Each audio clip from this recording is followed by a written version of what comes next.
Bonjour, bienvenue sur Open Box TV, l'émission de géopolitique d'Alain Juillet. Alain Juillet, bonjour. Bonjour Claude. Nous sommes rentrés dans une phase post-investiture, ça y est, le président Trump est dans le bureau ovale. Bien évidemment, là, le monde reste un peu sur sa réserve et on attend un certain nombre de choses de sa part. Tout va être chamboulé, transformé. Absolument. Et là, il était important de faire une émission toute particulière avec vous pour avoir un certain nombre de réflexions, les premières analyses. Et pour décoder un certain nombre de choses. Pour décoder. Tout à fait. Il se trouve que vous aviez annoncé l'élection du président Trump il y a déjà 3 ans, à peu près 2 ans et demi, 3 ans. Et il a été élu avec une majorité exceptionnelle. Il a le peuple américain derrière lui, malgré tout. C'est pas. Totalement. On connaît un certain nombre de présidents en Europe qui seraient contents d'avoir eu ces résultats. Il a été le mieux élu de tous les présidents américains depuis la Deuxième Guerre mondiale, à part Reagan. Hein. Comme par hasard, d'ailleurs. C'est lui et Reagan qui sont... C'est très intéressant, on en parlera. Il a la majorité au Sénat, à la Chambre des représentants, à la Cour suprême. Absolument. Ses amis qu'il avait mis en place il y a déjà 4 ans. Donc il a tous les pouvoirs. Et la grande majorité des gouverneurs d'État aussi. Parce que la majorité des gouverneurs. C'est important aussi. C'est-à-dire que vraiment, il a tous les pouvoirs. Et donc là, il peut dérouler son programme. Et alors, je pense que ça va être un très bon client pour nous tout au long de l'année sur Open Box TV. Probablement, oui, probablement. Alors, première question, le président Trump a-t-il une vision pour l'Europe, ses relations avec l'Europe, où on n'existe pas? Et à votre avis aussi, j'espère, que les dirigeants européens ont anticipé cette victoire et ont déjà mis en place une stratégie, réfléchi à une stratégie, bien évidemment. Oui, je crois que... Alors, je vais commencer par répondre à la deuxième question, parce que c'est pour bien éclaircir le débat. Je crois que c'est clair. Les dirigeants européens n'ont pas cru, n'ont pas voulu, plus exactement, car il y avait tous les indices. Hein. Si quelqu'un comme moi dit que ça va se passer, les autres ont les mêmes éléments. La plus grande partie des dirigeants européens n'ont pas cru une seconde que Trump allait... Ils ne voulaient pas y croire, parce que ils savaient que ça allait remettre en cause tellement de choses dans leur comportement, dans leur environnement et autres, qui partaient du principe que ce n'était pas possible. Et puis non, mais la réalité est arrivée. Il faut bien voir ça au départ. Le deuxième élément, je crois, c'est qu'il faut bien, ce que vous disiez, c'est qu'il est très intéressant, le discours de Trump. Alors, il a fait 3 discours pour son élection, mais le discours qu'il a fait devant ses invités. Bon. D'abord, il faut voir d'abord que c'est un discours qu'il a fait sans notes. Donc, ça veut dire qu'il a vraiment parlé des choses dont il est convaincu et qui sont en lui, hein, parce que là, il n'était pas en train de lire les papiers, il a dit vraiment ce qu'il pense. Or, il n'a pas parlé une fois de l'Europe. Il a dit quelques mots sur la guerre en Ukraine, mais il n'a pas dit un mot sur l'Europe. Ce qui montre que c'est véritablement pas son problème. Et je crois que là-dessus, c'est clair, dans l'esprit de Trump, il faudra qu'on revienne effectivement sur sa vision, hein, mais dans l'esprit de Trump, on est là pour suivre. Les Européens sont là pour suivre. Deuxième élément sur les dirigeants européens, si vous voulez, c'est très intéressant. Alors, pour l'élection présidentielle américaine, la tradition, on n'invite pas les chefs d'État. Hein. Donc, ce sont les ambassadeurs et on invite les amis. Alors, j'ai bien, on invite les amis. Et là, vous voyez Mélanie, chef d'État, qui est invitée, alors que von der Leyen, Macron et autres, personne n'est invité. Hein. Et il invite Orban, qui ne vient pas parce qu'il est coincé ailleurs. Il invite Mélanie, qui, elle, est là. Et ça, c'est très important, car à mon avis, elle va jouer un rôle essentiel dans les années à venir. On l'avait dit, d'ailleurs, on en avait parlé hein, en disant, quand elle a été élue, je me souviens, vous vous souvenez, on avait fait une émission et j'avais dit, attention, elle va nous surprendre. Eh bien oui, mais elle est en train de nous surprendre en bien, elle est très maligne. Très maligne, elle est très, très politique, hein, il n'y a pas de doute. Mais il y a eu Mélanie, mais il y avait aussi des représentants de l'extrême droite, ou de ce qu'on appelle l'extrême droite, hein, puisqu'il y avait Sarah Knafo, donc tendance Zemmour, hein, puisqu'elle est la compagne et je dirais aussi l'inspiratrice indiscutablement de Zemmour. Il y avait Alliot qui avait été invité, il y avait l'AfD allemande qui était invitée aussi, mine de rien, celle qui est poussée par Elon Musk. Donc il a quand même bien montré qui étaient ses amis. Et ça aussi c'est très important. Ça veut dire que Trump ne fait pas confiance ou ne veut pas, n'est pas intéressé particulièrement par les dirigeants classiques, il s'intéresse à d'autres qui ont des idées proches des siennes. Parce que c'est vrai. Hein, alors, c'est pas, et là, on voit bien le problème. En Europe, on dit « Ah, mais ça, c'est l'extrême droite ». Et puis, aux États-Unis, on dit « Non, c'est pas l'extrême droite, c'est les populistes ». Et je crois que c'est un point qu'il va falloir retenir pour le futur, pour nos politiques. Hein. Il faut qu'on arrête de parler de droite, de gauche, d'extrême droite, d'extrême gauche. En réalité, il y a clairement, est en train de se faire une séparation, partout, hein, dans toute l'Europe, une séparation entre le peuple et puis les élites. Enfin, et ça, c'est très clair. Aujourd'hui, on voit bien que c'est ça qui différencie. Alors le populiste, ben, il peut être de droite ou de gauche, mais peu importe, il est populiste, entre guillemets, hein, alors que les autres disent, mais comment ose-t-il vouloir diriger le pays ou avoir des idées? Eh ben, avec Trump, on est en train de... C'est exactement... D'ailleurs, il l'a expliqué, hein. Il l'a très bien expliqué. Et moi, il y a une chose que j'ai retenue qui m'a beaucoup plu, en définitive, parce que c'est une formidable réponse. Il a dit, en dehors du fait qu'il a dit, il y a des hommes et il y a des femmes, après, il a ajouté, c'est très intéressant, il a dit, il n'y a pas il y a pas des gens de couleur, des Espagnols et autres. Non, non. On est tous pareils. On est tous pareils. Et c'est moi qui vais aboutir à ce que souhaitait Martin Luther King, c'est-à-dire la véritable égalité. Ça, c'est extraordinaire. Parce que ça montre bien qu'on ne peut pas dire à l'extrême droite, l'extrême gauche. Voilà un gars qu'on qualifie de populisme et qui dit non, on est tous pareils. Eh oui. Parce il s'adresse au peuple américain. Et il s'adresse au peuple américain. Le peuple, ben, il est multi-origine, mais c'est le peuple américain. Et ça, c'est une leçon, je crois, pour nous en Europe. Hein. Il va falloir qu'on en tienne compte.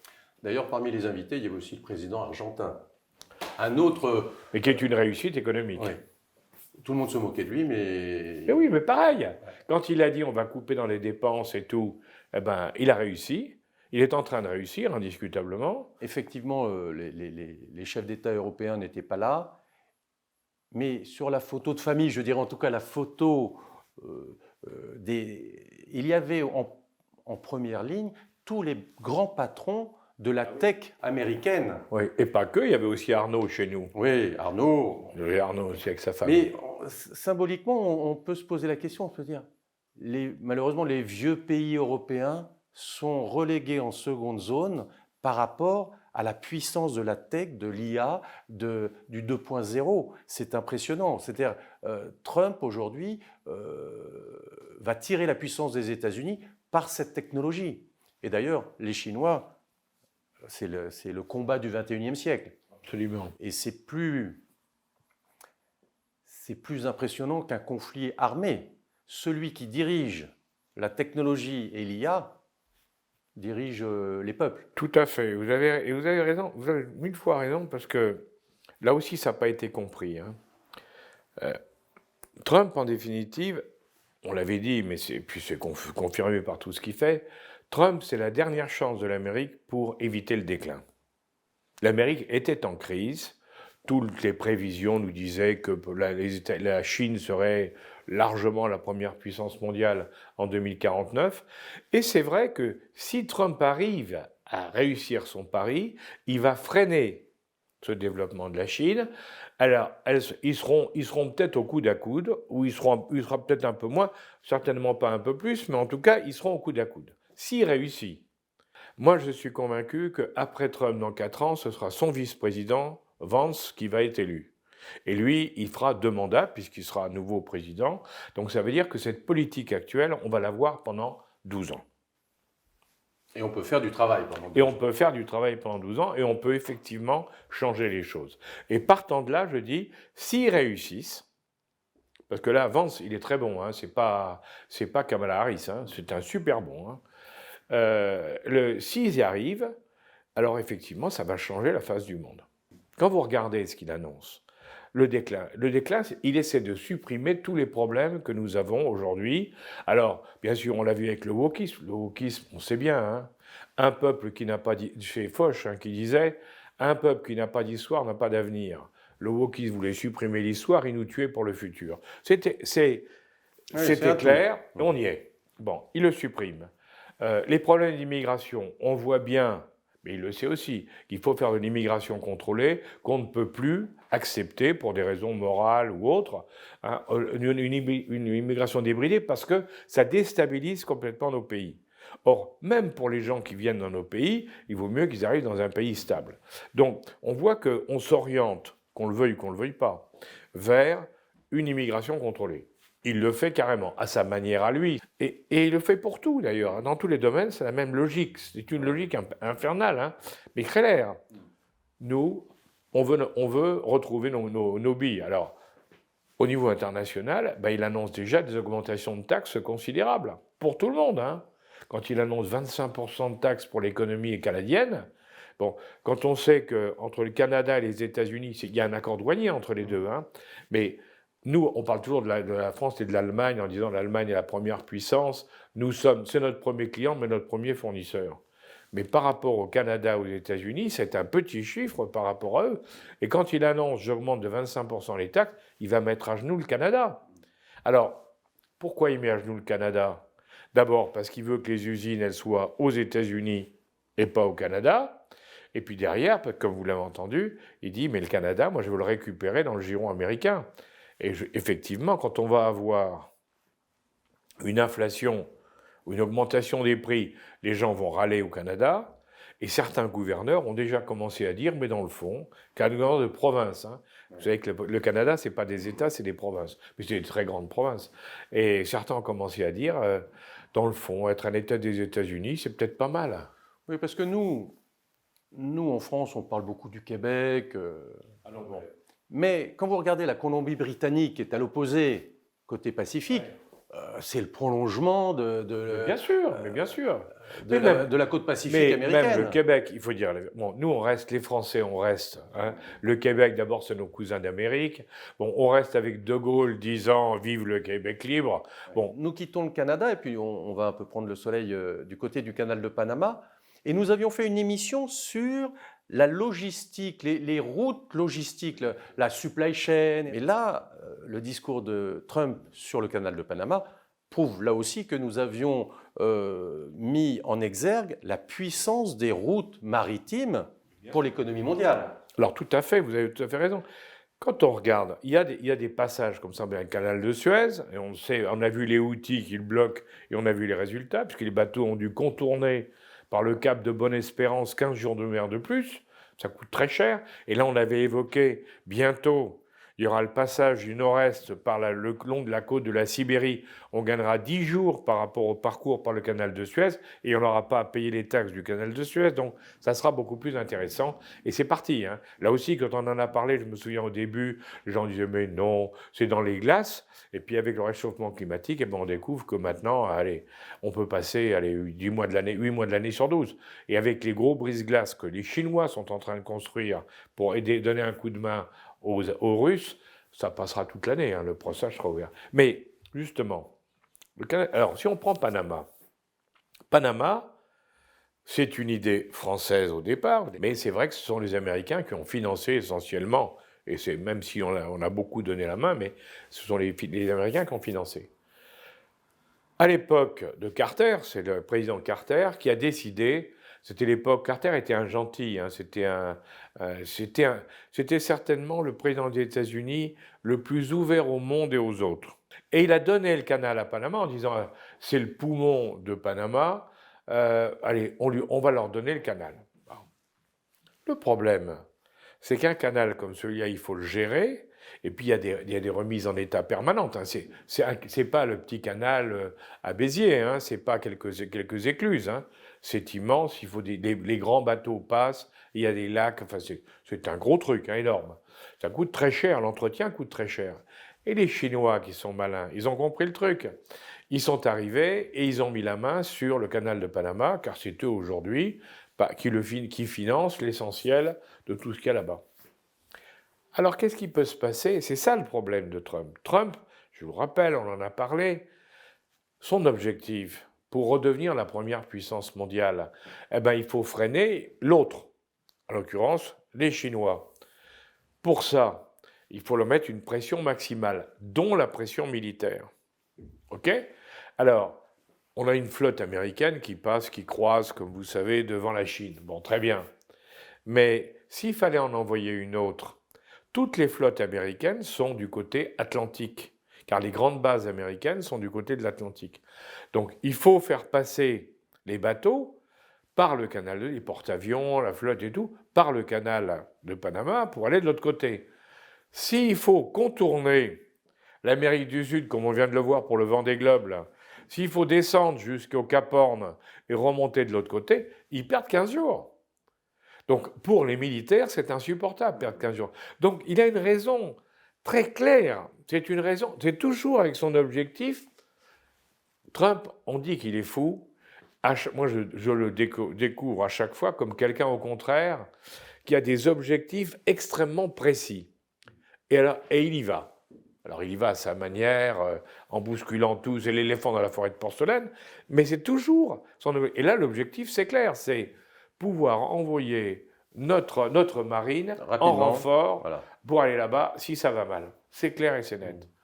Alors, il reste, on a parlé du Canada, on a parlé. Alors, il reste le plus beau, le Groenland. Et là, je trouve ça, quand je vois les réactions qu'il y a pu avoir chez nous, j'avoue que ça me laisse rêveur. Les Américains, on avait parlé 2 fois, on a fait 2 émissions là-dessus. Les Américains n'ont pas vu venir le coup des terres rares, alors que les Chinois qui travaillent dans la durée, c'est là leur force. Hein. Nous, on travaille en 3 ans, 5 ans, bon, eux, c'est dans la durée. Hein, on l'a bien vu, on en a parlé. Ça fait 20 ans, même plus, qu'ils capitalisent sur les terres rares. Ils ont compris que les terres rares, c'était essentiel dans le monde moderne parce qu'on en a besoin pour les ordinateurs, pour les avions de chasse, pour les missiles, pour tout. Bon. Et actuellement, ils contrôlent 80%. Entre la prospection, l'exploitation et la transformation, ils contrôlent plus de 80% des terres rares. Donc ça veut dire qu'ils nous piègent tous. Les Américains sont dépendants des Chinois pour les terres rares. Et quand Trump dit, par exemple, je vous interdis d'avoir tel produit, numérique ou autre, les autres peuvent dire, vous aurez un problème parce que nous, on ne vous livre plus de terres rares. Alors ça, il l'a compris. Il a compris qu'ils ont une faille terrible. Les Américains ont une faille terrible dans le domaine des terres rares aujourd'hui. Alors, quand on regarde, quel est le territoire dans le monde où il y a le plus de terres rares identifiées et non exploitées? Tiens, Groenland. Alors après, vous regardez. Groenland, c'est quoi? Une immense terre plutôt froide, puisque c'est plutôt glacé. Et combien d'habitants? 50 000 habitants sur cet immense territoire, 50 000 habitants. Alors, et ce territoire, il dépend de qui? Du Danemark. Si vous reprenez ces dernières 15 années, 20 années, d'un côté, vous avez les Groenlandais qui disent il faut qu'on soit indépendant. C'est pas juste qu'on dépende du Danemark. Et le Danemark, qui pour le moment, dit mais non, vous êtes avec nous et tout. Mais n'empêche qu'il y a quelques semaines, avant la polémique Trump, le Premier ministre danois avait dit, dans le fond, si les Groenlandais veulent l'indépendance, on peut leur donner. C'est-à-dire que pour les Danois, bien sûr, c'est une possession danoise, mais ils n'en mourront pas si on leur enlève. Alors là, ça devient intéressant. Parce que le choix que vont avoir les Groenlandais, il est clair. C'est indépendance, mais vous crevez la faim, parce qu'il n'y a rien. Il n'y a rien. Bon. Ou passer sous pavillon américain, et là, vous devenez un État américain ou un État associé, tous les avantages de l'Amérique. Il y en a. Et alors, je vais être très... Et alors, quand on voit l'histoire des terres rares, les Européens, il y a 3 ans, avaient repéré des gisements de terres rares au Groenland et avaient dit on va faire une exploitation, une mine d'exploitation de terres rares là-bas. Et les Groenlandais ont arrêté l'opération européenne, alors qu'on y attendait tous. Ils l'ont arrêté en disant non, c'est trop polluant, on ne veut pas ça chez nous. Donc le problème pour Trump, c'est comment convaincre les Groenlandais de polluer un peu leur terre. Alors, donc ça va être très intéressant de voir ce qui va se passer. Il veut mettre la main pour récupérer les terres rares parce qu'il en a désespérément besoin, pour sa sécurité, exactement, entre parenthèses, comme quand il y avait eu Taïwan, vous vous souvenez pour Taïwan, où je l'avais expliqué, comme les usines de microprocesseurs étaient à Taïwan et qui disaient s'il y a un bombardement, elles sont mortes, et s'il n'y a plus de microprocesseurs, mon armée américaine, elle est stoppée. C'était lui, quand il était président, qui avait dit au patron de TSMC, de la société taïwanaise, vous allez me faire 2 usines en Arizona, comme ça je serai indépendant, je ne dépendrai plus de ce qui se passe à Taïwan. Et c'est en cours, hein, elles vont tourner en 26, elles vont tourner. Même chose. Il est en train de conquérir sa liberté au niveau des terrains. Donc c'est une vraie stratégie. Alors quand on réagit comme là, on dit comment ils vont faire ça? Mais non, on n'a rien compris. Et il est dans la même logique quand il dit je vais puiser, je vais forer pour le pétrole, pour le gaz. Mais C'est son indépendance. exactement. Et de même que, alors là il l'a dit en plus, hein, il a dit, et je ne mets plus de limite de date pour les moteurs thermiques. Je sais pas, les gens n'ont pas remarqué ça, mais ça veut dire quoi?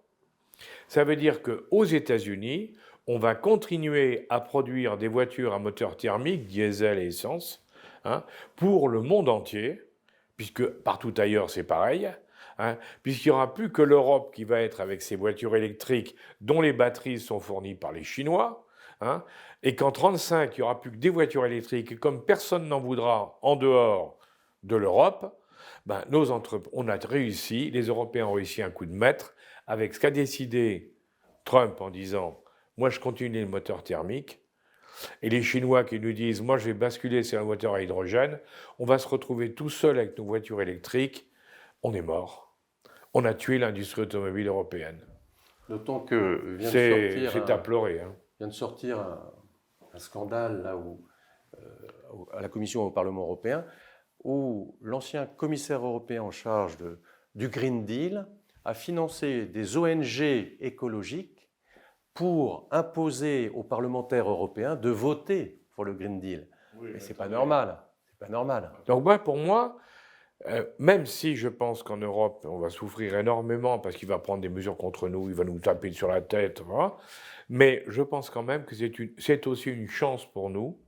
Il ouvre une porte où on peut peut-être aussi se relancer à condition de trouver et d'avoir le courage de faire une politique qui affirme notre spécificité. Deuxième gros dossier, alors autant donc vous aviez anticipé l'élection du président Trump, mais nous avions aussi dit, ou en tout cas on répétait un peu ce qu'il nous avait annoncé, qu'il allait régler le problème entre l'Ukraine et la Russie assez rapidement. Là, j'ai l'impression que il y a des tiraillements. Il y a deux choses. Effectivement, il avait dit je réglerai dans la semaine. D'ailleurs, je l'avais dit. Moi, j'ai toujours dit. Trump a dit qu'il réglerait ça dans la semaine après son élection. Maintenant, il dit il faudra quelques mois. En réalité, il y a 3 éléments là-dedans qu'il faut bien voir. Le premier, et on le voit des deux côtés, hein, tous les 2 jours maintenant, l'un et l'autre, les Russes et les Américains annoncent à la fois qu'ils durcissent, mais qu'ils sont prêts à discuter. On est dans le deal, dans la négociation. C'est clair, on est dans la négociation, c'est très clair. Hein, et donc chacun dit, si tu fais pas ça, je vais te taxer. Moi, je vais continuer la guerre et tout. Bon. Ça, c'est le premier point. Le deuxième, c'est qu'il faut bien faire attention à qui profite la durée de la guerre. Et la réponse est à la Russie. Ah, à la Russie. Oui, parce que la Russie est en train de progresser, continue à progresser. Elle risque, alors là, si vous prenez la carte, vous pouvez voir, elle a commencé à percer à côté de Kupiansk, ça, c'était pas prévu du tout. Elle pourrait bien, si on lui laisse le temps, elle peut encercler Kupiansk, de même elle est en train de commencer à encercler Povrox. Donc, si vous voulez, et là, si ça tombe, le problème est réglé, il a ces provinces du Donbass qui sont russes. Donc, il faut faire attention, si on traîne trop longtemps, hein, et là, ce n'est pas les missiles qu'on va tirer en Russie qui vont changer quoi que ce soit, si on traîne trop longtemps, il faut faire attention pour avoir de mauvaises surprises sur le plan terrain. Hein. Même si l'armée ukrainienne fait ce qu'elle peut, mais elle a de grosses difficultés, on le sait, elle manque de personnel, bon, et puis c'est très dur, hein, il faut être honnête, hein, c'est pas facile. Et puis on voit bien qu'en Europe, les aides, il y a un certain nombre de pays qui veulent absolument réduire, sachant que ça va s'arrêter. Donc, si vous voulez, ça ne facilite pas les choses. Donc là, il y a un risque militaire d'aggravation de la situation. Donc ça fait partie du jeu. Donc on ne peut pas les laisser aller trop loin, il ne peut pas laisser durer trop longtemps. Il faut l'arrêter. D'un autre côté, Poutine, maintenant c'est sûr, ils sont en gros, hein, ce qu'on peut dire, c'est que l'Ukraine future, il n'y a pas l'OTAN. Les provinces russes sont russes. Le Donbass sont russes. Et c'est là-dessus que la base est là. Alors il y a ceux qui disent, effectivement, ça sera sur la ligne de front. Les autres, les Russes qui disent, mais la ligne de front, attendez, on continue, et comme je tiendrai les 4 provinces, vous avez tout intérêt à me les donner maintenant. Hein. Bon. D'un autre côté, c'est très intéressant ce qu'on fait, il faut regarder toujours, ce qu'ont fait les Anglais. Les Anglais sont les alliés des Américains, c'est clair. C'est eux qui ont fait tous les mauvais coups en Ukraine depuis le début, tous les grands coups, les vedettes qui torpillaient les bateaux, les trucs, c'est toujours les Anglais. Hein. Ceux qui ont refusé la paix, après 2 mois, c'est Boris Johnson, vous vous souvenez, on en avait parlé, qui a été voir Zelensky en disant « surtout ne signe pas la paix ». Quand on voit le résultat aujourd'hui, on aurait mieux fait de signer la paix il y a 2 mois, au bout de 2 mois, puisque c'était mieux qu'aujourd'hui. Les provinces n'étaient pas russes, elles étaient autonomes. Aujourd'hui, elles vont être russes. Donc c'est loupé. Bon, et plus les morts qu'on a eu et les blessés entre-temps. Bon, enfin, bref. Mais les Anglais, là, ils viennent re-signer un contrat pour 100 ans avec une assistance militaire et autres à l'Ukraine. Donc, je pense que ça complique les choses, mais en même temps que c'est un bras de fer, si vous voulez. Ça complique les choses parce qu'ils ne veulent pas l'OTAN. Les Russes ne veulent pas l'OTAN. On dit d'accord, on va pas mettre l'OTAN, mais si on met les Anglais comme conseillers qui appuient tout, c'est quand même partiellement un peu la même chose. Donc là, ça veut dire que là-dessus, ça doit négocier très dur. Un autre point que les Russes veulent avoir, c'est une garantie totale, parce qu'ils disent, ça on me l'a confirmé, ils disent, vous êtes prêts à signer. Mais qui nous dit que dans 4 ans, quand vous ne serez plus là, ou dans 8 ans, ou dans 12 ans, vous respecterez cet accord? Et il ne faut pas oublier que quand Mme Merkel et le président Hollande se sont vantés d'avoir signé un accord avec les Russes pour gagner du temps et pour pouvoir faire la guerre après, souvenez-vous, en attendant la guerre qui allait arriver, hein, souvenez-vous quand ils ont dit ça, on est en plein au cœur du problème. C'est-à-dire, est-ce qu'on peut faire confiance à des dirigeants occidentaux? Les Russes disent non, sauf aux Américains, parce que les Américains peuvent faire pression sur les autres. Mais pour ça, il faut un engagement. Donc là, il y a une négociation actuelle. Et en même temps, quand l'Ukraine a commencé à s'affaiblir, on a vu comme par hasard des mouvements, vous avez vu en Géorgie. Hein. Bon. Donc là, je pense que Poutine est en train de négocier, c'est pour ça que ça traîne. Il dit, je négocie l'Ukraine, c'est pratiquement réglé. Hein, mais par contre, je veux aussi avoir la paix sur la Géorgie et sur la Biélorussie. Il y a les 2 pays dont il a toujours dit depuis 2002, hein, depuis le moment où il est arrivé au pouvoir, vous ne touchez pas à l'Ukraine, à la Géorgie et à la Biélorussie. Donc je pense qu'il est en train... C'est pour ça que ça traîne. Mais ça va bien à Trump, puisque ce que veut Trump, c'est la paix en Europe, de manière à pouvoir s'occuper de... Or, il nous demande aux Européens de faire 3%, de mettre 3% pour faire la défense, hein, et il a raison. En disant, par exemple, que ce soit nous qui payons la défense, qui faisions l'effort de défendre les Européens, défendez-vous tout seul, investissez 3%. Mais quand il dit ça, il sait aussi que ça ne marchera pas. Parce que ça aussi, il faut le voir. Dans ce que dit Trump, il y a des affirmations dont il sait parfaitement que ça ne fonctionnera pas. L'Europe, une bonne partie des pays d'Europe ne mettront jamais 3% dans la défense. Ne rêvons pas. Et même nous, d'ailleurs, hein, à l'évidence, on n'a pas les moyens. Aujourd'hui, on n'a plus les moyens de mettre 3% dans la défense. C'est clair. Et ceux qui mettent le peu d'argent qu'ils mettent, ils achètent du matériel américain. Exactement. Mais ça, c'est la contrepartie. Mais il n'a pas parlé de l'OTAN encore. Non, mais on le sait, on connaît sa position sur l'OTAN. L'OTAN, pour lui, c'est une bonne chose quand on achète du matériel américain et qui est payé aux États-Unis et que ce sont les États européens qui assurent la défense. Et d'ailleurs, c'est très intéressant de voir, on en avait parlé de ça à l'époque avec l'initiative des 3 mers, vous vous en souvenez, hein, on avait soulevé un lièvre là, que peu de gens connaissaient chez nous. Aujourd'hui, on voit clairement, regardez la Pologne, M. Tusk, qui est pourtant qui a remplacé des gens qui n'étaient pas pro-européens véritablement, qui étaient très nationalistes. On a élu Tusk, on a dit formidable, lui il est pour l'Europe, il a été à la Commission européenne et tout, formidable. Bon, eh ben Tusk il fait une politique où il dit attendez, on travaille avec les Américains, la défense, c'est clair, les pays du Nord sont avec les Américains savent très bien. Bon, et nous derrière on lui dit vous suivez, puis vous avez rien à dire. Alors, un autre gros dossier où le président Trump s'était un peu engagé, c'est Israël, le Hamas, Gaza. Mais là, bon, Non, alors il y a beaucoup de questions. Il a envoyé quand même un conseiller, un de ses représentants. De même qu'il a envoyé l'émissaire qui négocie avec les Russes actuellement hein, pour l'Ukraine. Il lui a donné un délai. Il lui a dit voilà, attention, moi il faut que ce soit réglé à ce moment. En ce qui concerne le Moyen-Orient, il y a aussi des émissaires et des délais en cours. Dans cette affaire-là, il va y avoir des gens qui vont être déçus parce que Trump, il est en train d'essayer il y a plusieurs cartes qui s'entremêlent. C'est difficile de savoir ce qui va se passer vraiment. Il est ami avec son son gendre, et copain avec Netanyahou. Du coup, Netanyahou a dit « Je suis très heureux avec le président Trump, il va y avoir des relations formidables comme jamais et tout. » Bon, ça c'est du Netanyahou qui aussi s'est manœuvré et faire de la propagande. En réalité, et ça a été reconnu, les accords de Gaza, c'est Trump et son équipe qui ont dit à Netanyahou « Vous n'avez pas le choix ». D'ailleurs, on l'a vu, les 3 ministres extrémistes d'extrême droite, ils ont démissionné. Ils ont démissionné. Tout en disant quand même, parce qu'ils savent bien qu'il faut se protéger, on démissionne, mais on reste dans l'alliance du gouvernement. Les militaires. Bon, les militaires, le chef d'état-major vient de démissionner, c'est pas rien. Hein. Chef d'état qui dit je suis responsable, c'est pas rien.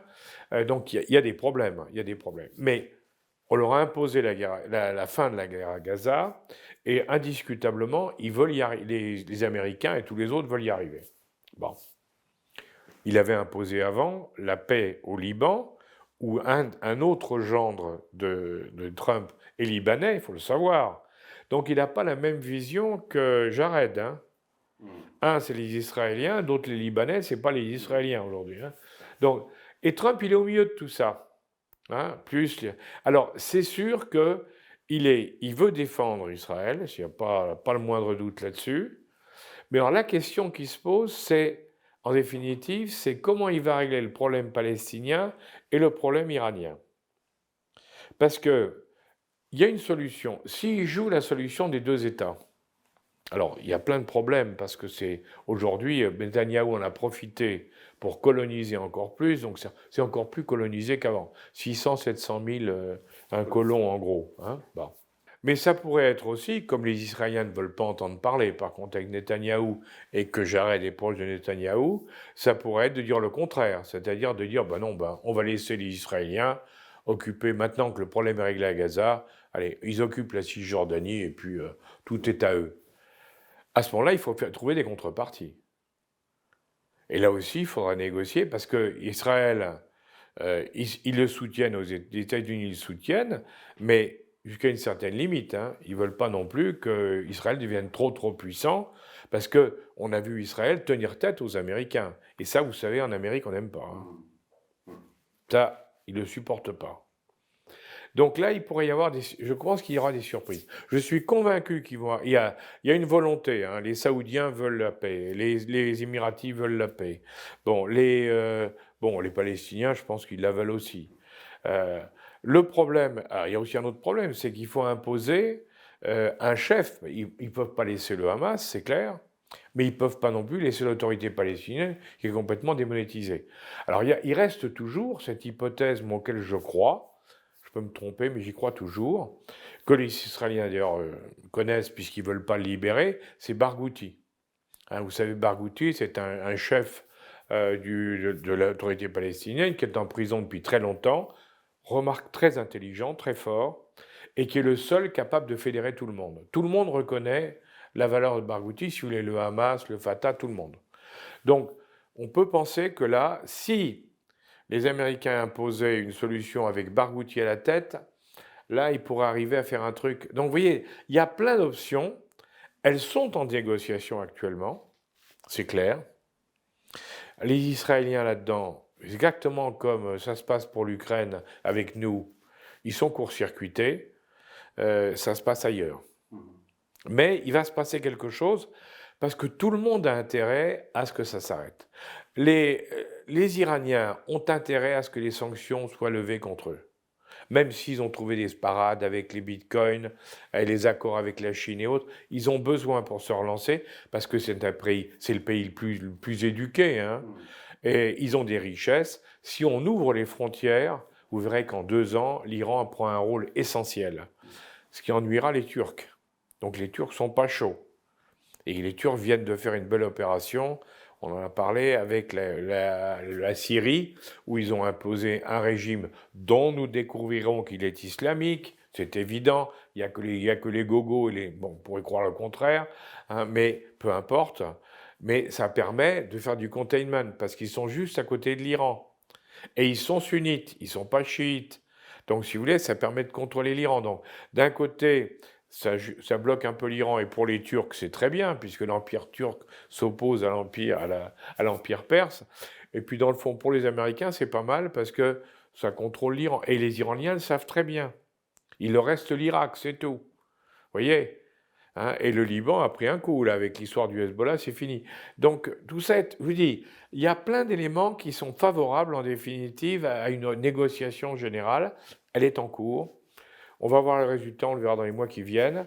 Je pense que, là aussi, de toute manière, il veut y arriver très vite, parce que, là encore, il veut la paix pour s'occuper de la Chine. Nous faisons toujours la même chose. Mais écoutez, Alain Juillet, merci pour toutes ces explications. On en avait bien besoin parce que l'arrivée du président Trump, le retour du président Trump à la Maison-Blanche, rebat toutes les cartes et effectivement, l'ensemble des zones dans le monde entier attendaient cette présence dans le bureau ovale. On vient de parler de l'international, hein, où là-dessus, il a une politique très claire, hein, et il va la faire d'autant mieux. Vous venez de dire que d'une part, il a un contrôle absolu, mais en plus, instruit de la première fois, parce que la première fois, il ne pouvait pas faire passer une bonne partie de ses idées, parce que l'État profond, les fonctionnaires et autres bloquaient. Hein. Or, qu'est-ce qu'il a fait cette fois-ci? Alors, il a mis dans tous les postes importants des gens qui lui sont d'une fidélité absolue et qui partagent totalement ses idées. Donc là, ça c'est très important, parce qu'il contrôle totalement. L'administration ne pourra plus faire comme avant, où elle disait, bon... Hein, cause toujours, moi je ferai ce que je voudrais. Là, c'est fini. Ils vont être obligés d'appliquer.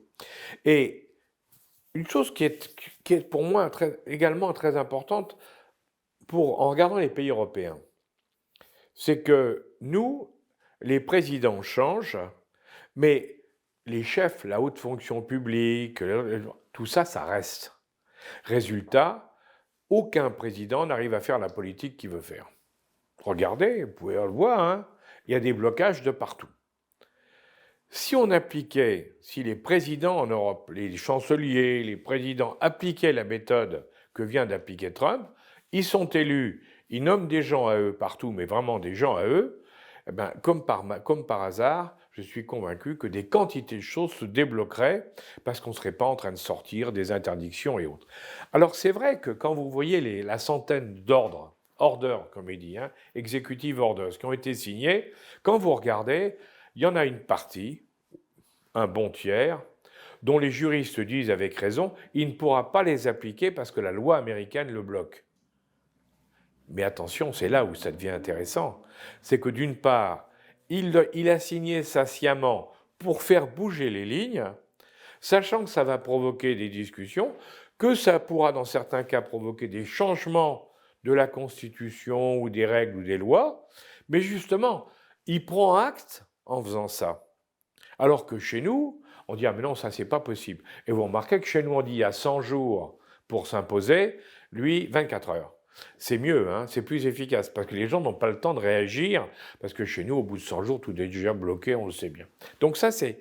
Et le dernier point qui est intéressant aussi, c'est que, par rapport à nos pays européens, c'est que nous, l'oligarchie, la plutocratie, enfin l'équipe au pouvoir, maintenant tout le monde le reconnaît, hein, monopolise le pouvoir, que ce soit en Allemagne, en France, partout, monopolise le pouvoir et empêche tous les autres, hein, de venir partager ou prendre le contrôle de l'opération.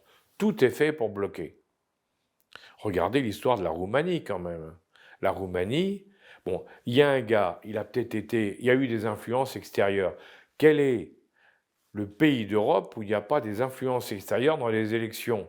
Moi, je me souviens la dernière fois, Olaf Scholz, le chancelier allemand, disant « mais il ne faut pas élire Marine Le Pen ». C'est quoi ça, hein? Et maintenant, on va critiquer Elon Musk qui dit mais il faut aider l'AfD de Weidel. Attendez, Scholz, il a fait la même chose contre Marine Le Pen, on n'a pas trouvé ça choquant. Et Mme von der Leyen aussi, il l'avait dit juste avant les élections en Italie. Exactement. Donc, il y a 2 poids, 2 mesures, si vous voulez, en Europe, hein. Or là, aux États-Unis, justement, la nouveauté, c'est que le président s'engage à faire ce qu'il a dit, c'est déjà une révolution, et il signe tout ça, et les 100 orders montrent qu'il va appliquer la politique qu'il a décidée. Chez nous, on n'a pas vu depuis longtemps, hein. En plus, il est appuyé par le peuple, parce que la population américaine, hein, elle est pour Trump, hein. C'est l'État profond, les dirigeants qui sont contre lui. Mais la population américaine, elle est pour lui, hein, parce qu'elle dit, il va peut-être nous en sortir, il va peut-être nous relancer.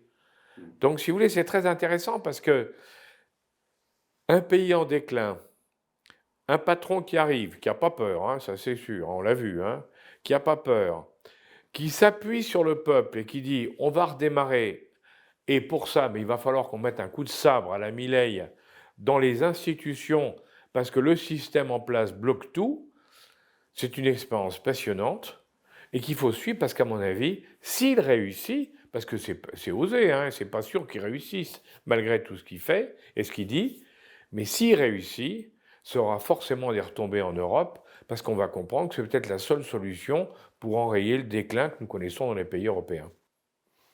Mais écoutez, Alain Juet, merci. C'est très clair, très limpide, comme toujours. Ça nous ouvre des horizons. Et je pense que le président Trump va être un très très bon client pour OpenBox TV tout au long de cette année. Quelles que soient les régions et les problèmes que nous allons soulever, je pense qu'il sera toujours là en filigrane. Merci et à bientôt pour de prochaines émissions. Au revoir.